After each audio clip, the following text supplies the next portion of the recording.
All right, so I'm Alex Holaday. I'm here with. Elliot Washor. He's actually the co-founder of Big Picture, and I figured, since he stopped by, I'd just interview him, and see, tell me about yourself. Well, first, it's a pleasure to be here. I've been in the school for a few hours, and an ambassador took me around, and I met with a lot of students, and we had great chats about things that they're interested in and why they like the school and why they came here. So it's been a pleasure to be here. That's the first thing, and so thank you all for having me. Now I'll tell you a little bit about me. Well, I was born in Brooklyn, New York, and the reason why I do the work that I do is because for some reason, very, very early on in my life, I recognized that people are smart and young people are smart in all kinds of different ways, and that school was not the place where myself or most of my friends were smart. And I figured that out. I don't know why, but every time I was outside of school, I thought I was smart. And once I got into school, I didn't think I was very smart because basically they told me I wasn't. And so that led me really on a quest to learn things more outside of school than inside of school. And when I did understand things and brought them into the school, my teachers would always go, "How do you know that? How'd you learn that? Where'd that come from?" I said, "Well, I went to a museum, or I went to a library, I went to a park, and I was with adults who I really liked, and older students and my peers, and we were learning stuff, and I sometimes figured things out, and also listened and read and wrote and made things. I was a big maker. I could take apart things and put them back together, and most of the time I was better at taking them apart than putting them back together. I think we all are in a sense to doing that, because I've been there, especially with, when I was in a traditional school, was not the best student. I can't handle sitting in a classroom with 30 people, listening to somebody talk. And then got to like shop classes, and those I enjoyed, but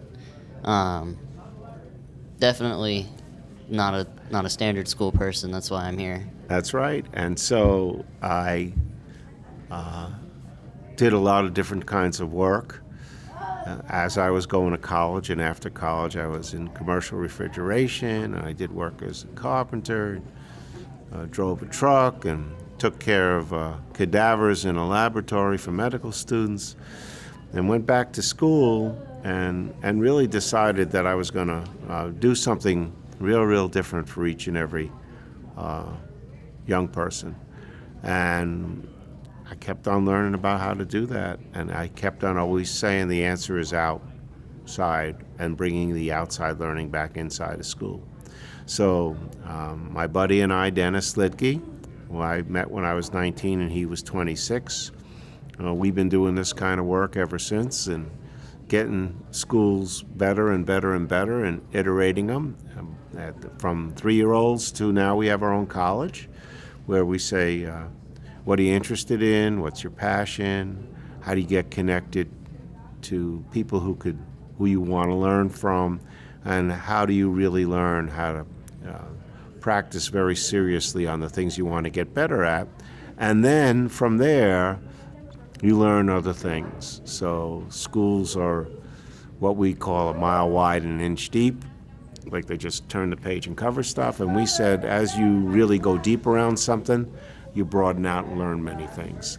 And that's what's important to us. And now we have a couple hundred schools around the world, and are starting to have some really good influence with states and districts. People are listening to what we have to say. So that's what I've been doing for the last 46 years of my life. Sounds like it's been all over the place. Yeah, it has. Kind of from here to there, just setting up these schools. And I think this is really what we needed as a, community from even here in, in Nampa to all over the place. I think a system like this with this generation really works well because a lot of this generation were less of, book and lecture people. We need to be able to, grab a hold of it, whatever we want to learn and, see if that's where we want to go, because that's how I know I am. Right. If I want to, do something, I want to grab a hold of it and go for it and see what it really is before I, sit down with it. That's right. No, I liked how you said grab, because grab is a good thing. Grasping precedes language, and unless you can grab onto something and really get your arms around it, it's hard to talk about it. And that's where the stories come after you've done something, not before. You have nothing to say unless you did something and you worked with other people and you learn from them and you go, oh my gosh, I got to get better at this and this and this, and self-assessing yourself and then listening to people who you respect, also giving you feedback and assessment. That's what it's all about. Being able to do it and go, okay, what can I improve on? Instead of just going, okay, I can't do that. That's right.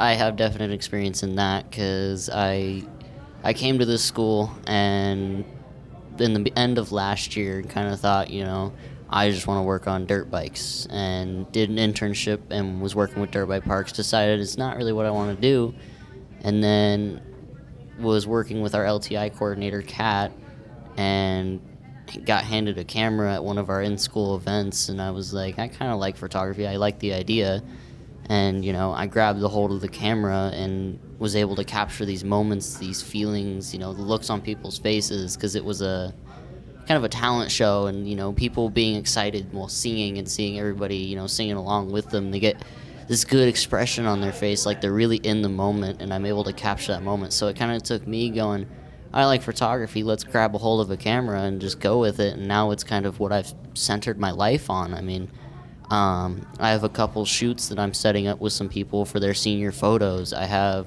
a video that's going up on our YouTube channel where this podcast is going to be located as well. Along with, there's some other work out there going on to our channel. Because it's really, we just decided one day, like, we want to build a studio, and we all kind of got together and we're like, let's actually do this. And me and Aaron, we're a lot alike. One of my mottos that I got from him directly is touch it once. Come up with a project, come up with an idea, grab a hold of it, and just do it. That's right. And that's kind of what we've been doing. Wonderful. We're slowly getting there. We got like our first actual piece of bought equipment. Me and Aaron did our own boxing video. That's up on our channel now as of today. And we got okayed for grant money for our studio, and we're just waiting for all that to fall in line. So really, it took us a couple weeks to get there, but we held on to this project tight and just went for it, and it's really working out for us. That's kind of part of why I like the system you guys have built, is it allows me to go, okay, let's try this, because I'm a very open person. When I want to, I want to learn about this, I want to learn about that, I'll go and do it, versus traditional schools. I want to learn about this. No, you're going to sit here and take this test. It's what it is. It's right. It doesn't feel, there's no feel to it. It's just learn this, and people like me and other people even just in this school, it's like, here, learn this math, or learn this part of history, and you're going, why? Exactly. Why do I need to know how to solve a 12-step calculus equation when I'm going into photography? Right. It's just I'm here. The school system like this, you learn what you want to learn and need to learn that goes with what you want to do. And there's a lot to learn, and it's very difficult to get good at, no matter what that is. And so I couldn't agree more with you around what you're saying and how you're talking about the school. That's exactly what we were trying to get at with all students and all their interests, and connecting them to people who really are good at stuff and that they want to learn from. So all that's great. Well, I'm really happy to talk with you about this and see how articulate you are and passionate you are around making these things happen in your life. All great, all great. I'm excited. Thank you. All right, so we're kind of running short on time, so we're gonna cut it here. Thanks for doing this whole podcast with me. This will be our first podcast. This is the project I wanted to take on. So thanks for having you. Oh no, you're a great interviewer, and I enjoyed being here, and I'm gonna enjoy the rest of my day. So thanks a lot. Hit the button.